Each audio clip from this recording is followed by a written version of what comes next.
आज साइंस में जो है बताने वाले हैं अम्ल और क्षारक जो पीएच वैल्यू होता है उसका, यानी पीएच स्केल, पीएच पैमाना जो होता है, पीएच पैमाना, इसके बारे में आज बताने वाले हैं।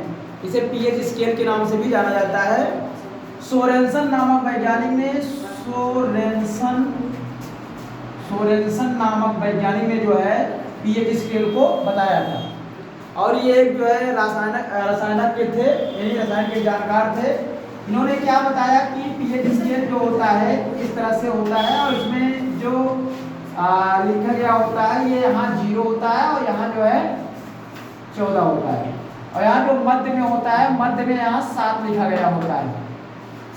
और इस तरह से यहाँ जो है ये यहाँ से जो होता है 0 से लेकर के ये होता है 6.9 तक, और ये होता है अम्लीय माना जाता है, अम्लीय।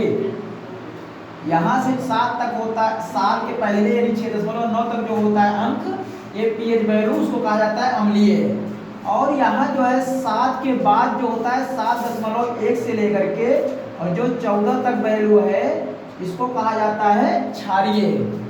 तो क्षारीय का जो रेंज होता है, क्षारक का जो रेंज होता है, क्षारीय जो होता है इसका रेंज होता है 7.1 से 14 तक। और इसके बाद जो है इसमें देखेंगे, अगर हम 7 से इधर चलेंगे तो इसमें अम्लीयता का जो मान होगा, अम्लीयता जो होगा, यदि हम कहेंगे H प्लस आयन की जो होगी मात्रा वो बढ़ेगा, यानी हम 7 से 0 की तरफ चलेंगे तो अम्लीयता बढ़ेगा, और अगर 7 से हम 14 की तरफ चलेंगे तो यहाँ क्षारीयता यानी जो क्षारीयता होगी वो क्या होगी, बढ़ेगी, यानी OH माइनस आयन की मात्रा जो होगी इधर बढ़ेगी।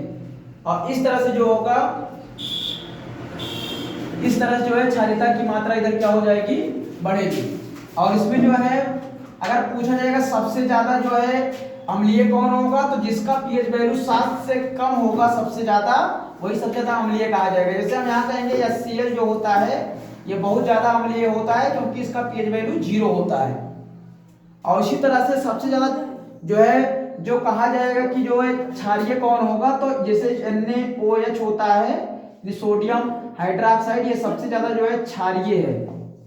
तो जो 7 से ज्यादा अंक होगा, 7 से सबसे ज्यादा अंक होगा वो क्षारीय कहा जाएगा सबसे ज्यादा, और जैसे 0 है तो वो सबसे ज्यादा जो है अम्लीय कहा जाएगा। यहाँ एक एक बात ध्यान देनी है, इसको कहा जाता है अम्लीय रेंज कहा जाता है।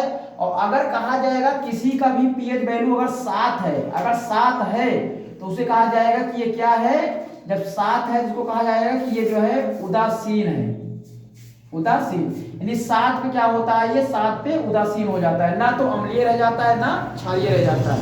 इस तरीके से जो है इसको कहा जाता है उदासीन है।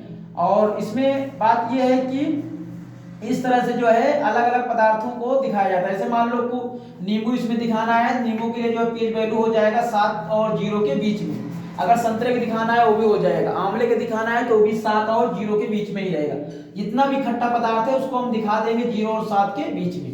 जो भी क्षारीय चीज है जैसे सोडियम हाइड्रोक्साइड हो गया, कैल्शियम कार्बोनेट हो गया, या चूना पत्थर हो गया, जो भी चीज है उसको हम दिखाते हैं 7 और 14 के बीच में। तो इस तरीके से जो है पीएच स्केल जो होता है उसके बारे में इसमें बताया गया है। अगर पूछा जाता है अम्लीय बारिश कितने पीएच पैमाने पर होता है, तो अम्लीय बारिश जो होती है, अम्लीय वर्षा, तो अम्लीय वर्षा होता है 5.6 से कम हो जाता है जब पीएच वैल्यू, तो क्या हो जाता है, अम्लीय वर्षा होने लगती है। अगर यदि इसमें कहा जाए कि जो है दंत क्षय कब होता है, दंत क्षय का मतलब है दांत क्या हो जाते हैं, नष्ट होने लगते हैं, टूट के गिरने लगते हैं या खराब होकर गिरने लगते हैं। तो 5.5 जो होता है इससे पीएच वैल्यू कम हो जाती है तो दंत क्षय क्या होता है, होने लगता है।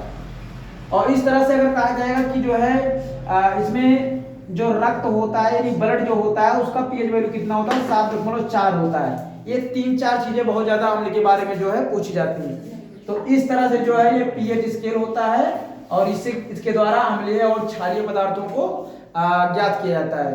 तो आशा करते हैं आपको वीडियो अच्छा लगा होगा।